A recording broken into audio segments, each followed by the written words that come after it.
Hi, welcome to Formula Citizen. My name's Nate Godfrey. I'm your host. This is episode 6. We're covering off a triple header. It's pretty intense when you got 3 races back to back to back in Formula One. So I've started to find that it's easier to just pace myself and wait till the end of the month and then kind of recap. So races 7, 8, and 9 of the season, and things are heating up. It's pretty cold outside. I come to you from a very stormy Adelaide in South Australia, but things are heating up in Europe, and this is the first time we've had races in Europe across Imola, Monaco, and Barcelona. I want to start with Imola, a very famous track with a lot of history, old school track, really unforgiving from a driver's perspective, and really sad to see that this was the last race that we'll have at Imola, at least in the short term. Probably more for me a sign that the commercial growth of Formula One, the demands around the fan experience, they've just outgrown, what is, I guess, a regional track, and the location just doesn't work anymore for Formula One. So really sad. I know the drivers love going there. They speak about it really positively, and it always produces some good racing. I want to start with Oscar. He came into the Imola race having won 3 races in a row. Had huge momentum, had a 17-point lead in the championship. He just completed in the previous races a pass on Max in Jeddah in Saudi Arabia at turn 1, which won him the race, and that switchback, that beautiful switchback move in Miami in Florida. So the pressure was shifting, right? Instead of him being the chaser, he was the championship leader. That pressure's shifting onto his shoulders, and I think everyone was interested to see how he'd respond, and there's a lot of talk about him winning 4 races in a row, and we saw how that played out. I've spoken previously in other episodes about the psychology, right? The psychology in an elite athlete plays out in their words and their actions. So I thought it was really interesting that before the race, there was an interview that Oscar had with Craig Slater from Sky Sports, and he made a comment where I actually wrote it down. He said, "I'll try to win the race. That would be good for my championship. But if I can't, I'll do the next best." And I thought that was really interesting, right? That he had that mindset that, yes, he had a lead. Yes, he was in good form. Yes, he was full of confidence, but he's about collecting points. And if you look at his F3 and F2 championships, he was metronomic in terms of collecting points. He's had 8 consecutive podiums in a row now, equaling Senna and Hamilton at McLaren. That's what he does. We're not going to see him take risks. That is a sign of his mindset more than anything. On the flip side, let's talk about Lando Norris. Qualified P4 in Imola and made these comments. "The lap time is in the car. I'm just not quick enough. Same answer as every weekend." That was his comment, right? So they're his words, which clearly demonstrate his mindset. And then we look at some of his actions. So he's turned off his social media accounts in the last few weeks. He started listening to music before the races. And the reason this is interesting for me, right, is it's rare for an elite athlete to change their process. That's what you've got to do to, I guess, be successful. That's what's got him to this point. And yet he's questioning all of that and making significant changes in the middle of a season. So I think that's really interesting. He's also obviously suffering from a confidence crisis. And if we use this kind of boxing analogy, we're going to see this throughout the season. There's 2 guys in the same car chasing down a world championship. Oscar's landed a few early blows, and Lando's trying to recover. He's trying to gather himself, and he's working hard to find his form, find those extra 1%ers, try and put himself back in the flow again.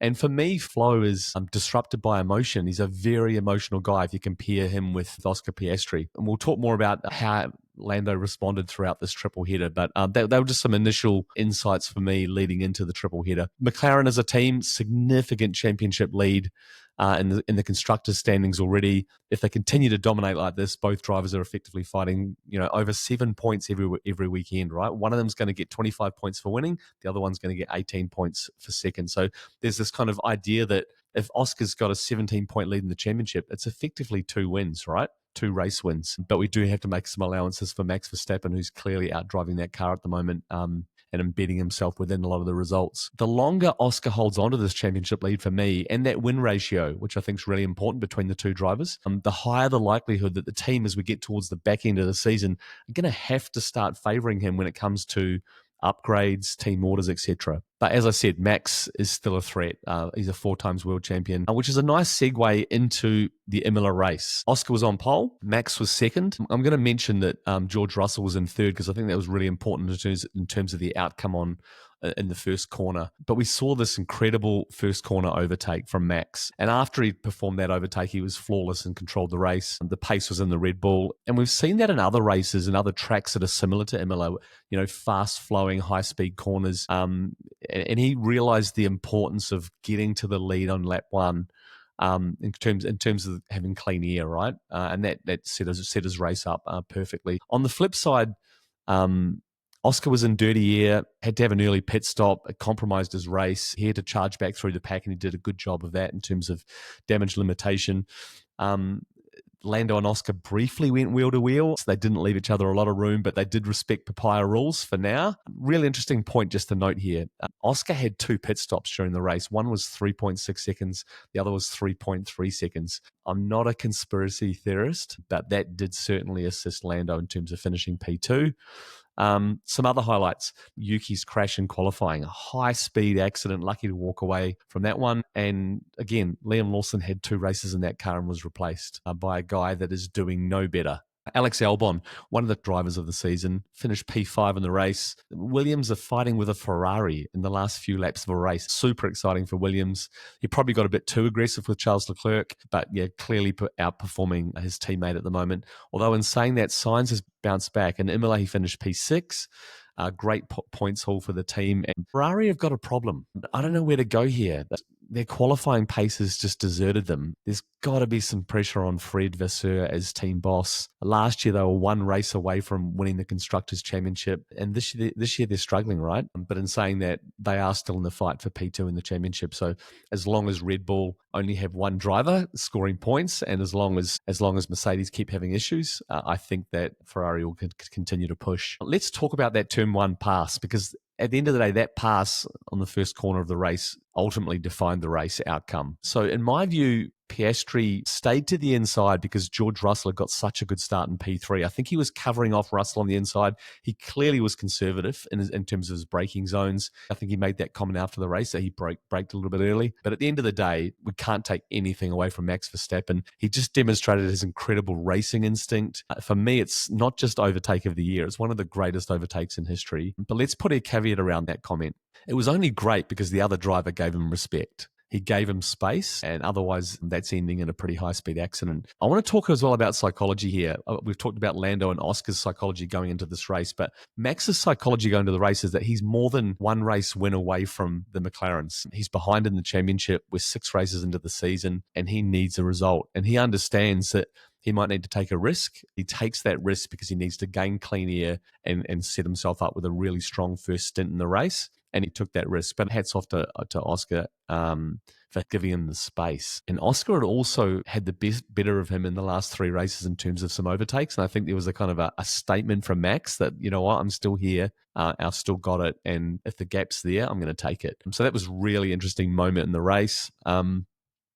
And just finally, before we move on, I want to give a shout out to Jamie Chadwick from Sky Sports. Clearly a talented racing driver, but very, very good in front of the camera as well. Provided really good driver insights throughout the race, and I really enjoy listening to her work. Quick statement from the FIA before we move on. It was interesting after the race, the statement released. Whilst it has become evident in recent rounds that McLaren has developed a clever way to better control tyre temperatures through its brake drums, they were not found to be in breach and the car was deemed compliant. So I thought that was a really interesting point. They also released some technical directives around the depth of the skid block that sits underneath the car in terms of that measurement. The Red Bull lawyers have been busy, right? Let's be honest. They are trying to chip away at McLaren's performance. And again, we're talking about a sport that's measured in milliseconds, and any edge, any advantage that they can take away from McLaren will play into their favour. So moving on to Monaco.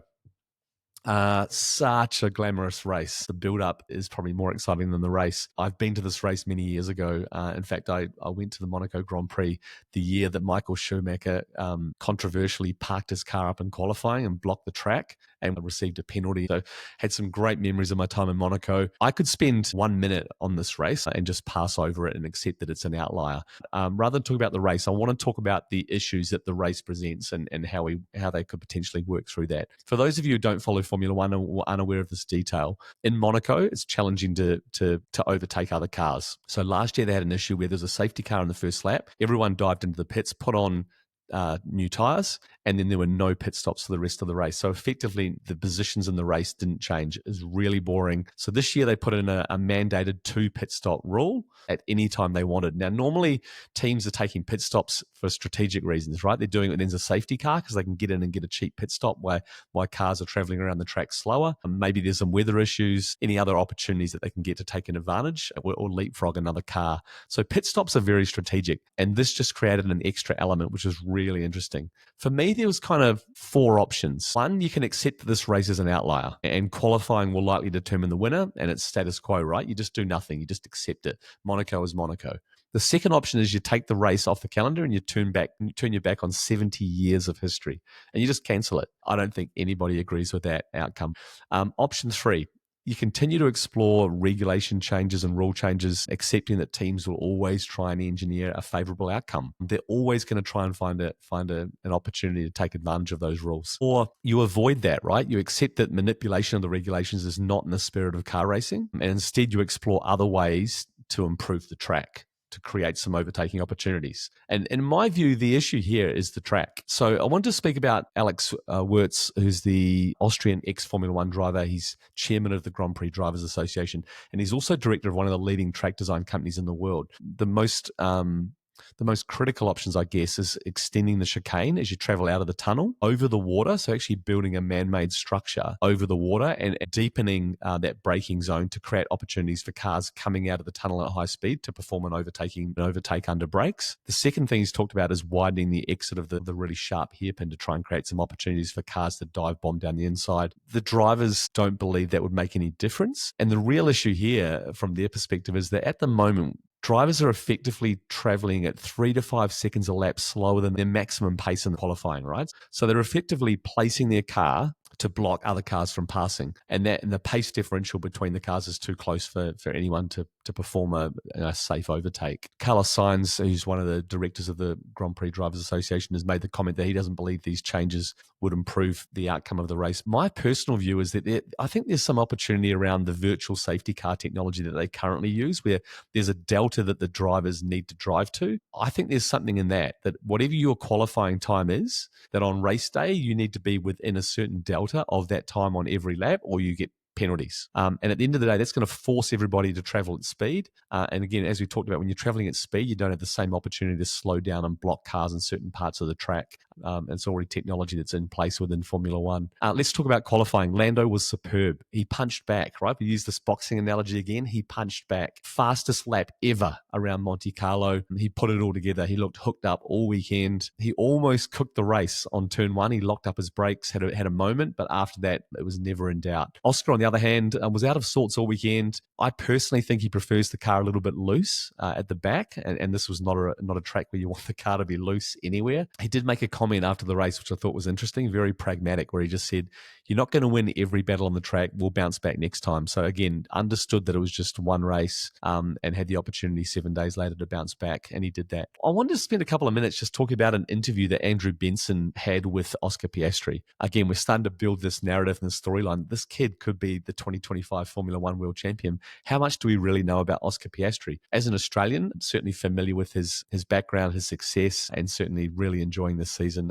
more than most seasons, given we've got an Australian leading the world championship. He asked some questions around his temperament, and I think he's one of the coolest and calmest Formula One drivers he's ever seen, and he reminds him of a 2-time world champion called Mika Häkkinen. Andrew Benson was talking about the fact he takes emotion out of everything, and Oscar verified this when he made his comment where he said, it's a strength of mine. But more importantly, he talked about some of his upbringing and I guess his life experiences to get to Formula One. And he made this comment where he said, I had to grow up quickly. For those of you who don't know, he traveled overseas at a very young age, was in a boarding school, was racing overseas away from his family. His family made significant sacrifices financially for him to have that opportunity and to try and make it in Formula One. So it's a wonderful story. He talked about having these life experiences when you're away from home.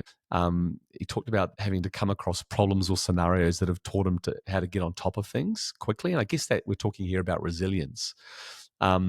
And he made a comment where he said, I understand that later in the year, the pressure is going to ramp up and some of the decisions that you make might change. For now, it's about scoring as many points as possible and trying to win races. He understands how to put together a championships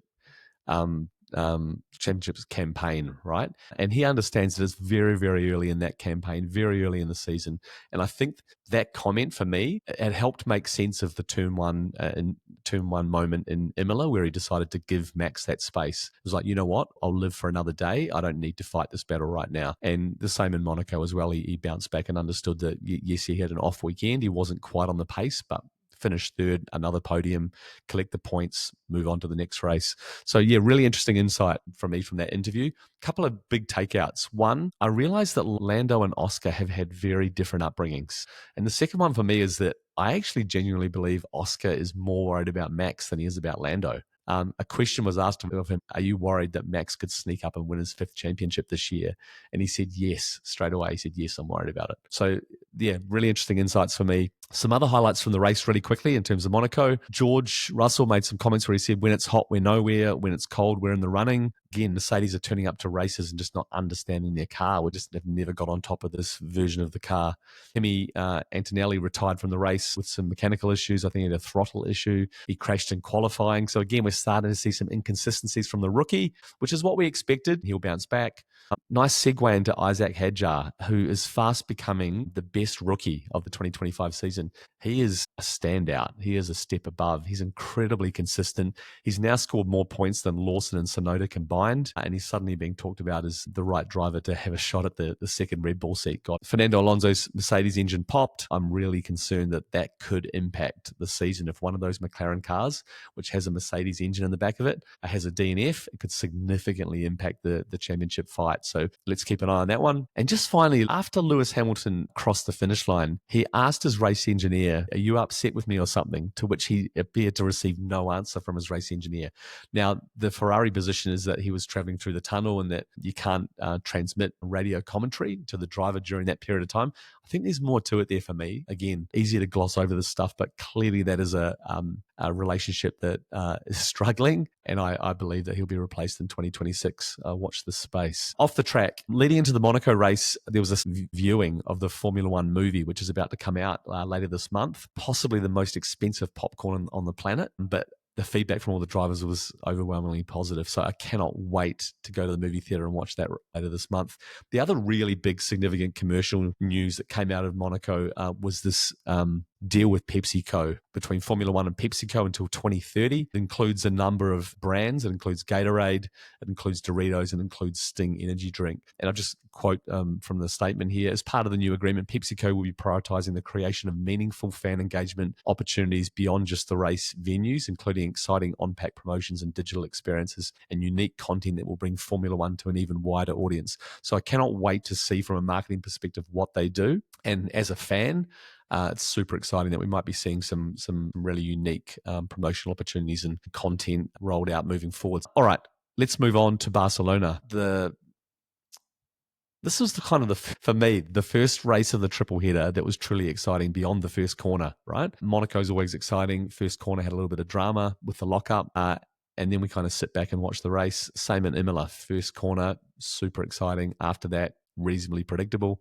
But in Barcelona, wow, what a race. Oscar was on pole. The championship lead for him was 17 points going into this triple header, going into this kind of group of races, right? And leading into Barcelona, he only had a 3-point lead. He had to punch back, and he did. Mega qualifying lap, the biggest gap of the season in terms of the qualifying margin to second place, 2.5 tenths. Mega launch off the line. He was gone. Smart safety car restart. He slowed things right down, compromised Max's ability to warm up his tyres, which indirectly created that sequence of events that took place, which kind of led to the flashpoint or the number one talking point for the race, right? It had to be Max Verstappen. So let's speak about this really quickly. First of all, I'm going to defend him. He drove his heart out. It was a 3-stop race strategy that he made work, incredible pace throughout the race. The safety car late in the race hurt him. The team put on a hard tyre, which compromised his performance. And then he has this moment coming onto the main straight. And to be honest, any other driver would have stuck it in the wall. It was a ridiculous save that he even stopped that car. He gets passed by Charles Leclerc. They touch on the main straight, fighting for the slipstream. So he's frustrated with that. He dives into the first corner. He travels off the track because, again, he feels like George has knocked him off the track. And he takes the lead in front of George and believes he should hold that spot. He then receives team orders to give the place back. So let's look at that sequence of events. You can understand the response, but here's the but. He's a 4-time world champion. I have a really big issue with the incident. He rammed another car off the track, and I agree with Nico Rosberg that he should have been black flagged. It was an intentional act, but at the end of the day, the 10-second penalty created the same effect. It demoted him to P10, and he got 1 point for the race. He's 49 points behind Oscar Piastri. But the bigger issue for me is the lack of an apology after the race. If I'm his PR officer at Red Bull, I'm briefing him before he speaks to the media, before he goes into the media pen, to explain to him that he has to own it. He has to explain his thought process in the heat of the moment, whatever he needs to say, understand there's some talking points that he needs to share with the media because he's going global at that point, right? And instead they stick him in front of the media. He's still got the red mist that's come over him and he's just incredibly defensive in his response. Clearly his agent or manager later in the evening has done the right thing and prepared a statement for him that he shared on his social media channels, kind of taking responsibility for it. But for me, he's a role model, right? He's a 4-time world champion. He's a role model to millions of kids around the world who go-karting every weekend and see that and think that's acceptable from a 4-time world champion. It's not. And again, a lot of the drivers not willing to make too many comments about what happened, with the exception of George Russell, I thought handled it really well. Where he said that's how Max likes to go racing, right? There was always this conversation around Michael Schumacher and him being a flawed genius. And as great as he is, that he had these moments where he just let himself down. And I think we see that in Max occasionally as well, which is really disappointing. The next 2 races, he's going to have to be conservative to avoid a penalty. He's on 11 penalty points. If he gets one more point, he misses a race. So let's see how he responds to that. Some other really quick highlights from Barcelona. Charles Leclerc finished P3. It's his 3rd podium of the season. He's actually putting together a really good season and certainly, I guess, highlighting or magnifying the challenges that Lewis Hamilton's having in that Ferrari. Nico Hülkenberg finished P5 in a Sauber. That thing is a lawnmower. He's driving a lawnmower and he passed a Ferrari. Incredible result. Just on Sauber, in all seriousness, they've had the fastest pit stops in the last 2 races, and that is no coincidence that their new team principal, Jonathan Wheatley, has come from Red Bull, and clearly bringing those Red Bull standards to his new team, and that team next year, as you know, becomes Audi's. Let's start to look at their development with his leadership in place. But again, we're seeing some impact from him in terms of performance on the track, which is exciting. Lando gets quote of the year. They're in the cool-down room. If you get a chance, look at this on YouTube. It's hilarious. And they see the incident where Max has rammed George off the track. Clearly, had a moment of anger. And the room goes quiet. They all know what's happened. They all know what they've just seen. And Lando just says, I've done that before. And there's this moment of silence where they're like, what? And he says, yeah, in Super Mario Karts, playing a computer game. So yeah, a really funny moment. And again, this is the best thing about Lando, right? He's able to provide that comical relief. I'm going to finish with a quote, a really strong quote from arguably the greatest of all time, the GOAT, the Formula One GOAT, Lewis Hamilton. And he's talking about Oscar Piastri. And I think it sums up some of the insights that we've shared today. And it is also a 7-time world champion talking about where Oscar's at with his 2025 campaign. So here goes. I don't know him a huge amount. We sometimes talk a little bit on the parades, but he's always been very easy to approach, easy to speak to. He's clearly a nice lad. I think the job he's doing is fantastic. It's mega for me to see McLaren doing so well because that's where I started, and also to see them so close. Him and Lando, 2 great drivers. The pressure on both of them will be unimaginable. I would say for most people that age not experiencing it and who have not experienced it before. We've seen both, and obviously particularly Oscar doing a great job weekend in and weekend out, delivering, qualifying, and everything you need to do to win a world championship. So I don't have any advice. Just keep doing what you're doing. Thank you so much for listening. The next race is in Canada next weekend. So I'll have another podcast after that. Race 10 of the season. We're almost at halfway. And again, so much to talk about, so many storylines. Bye.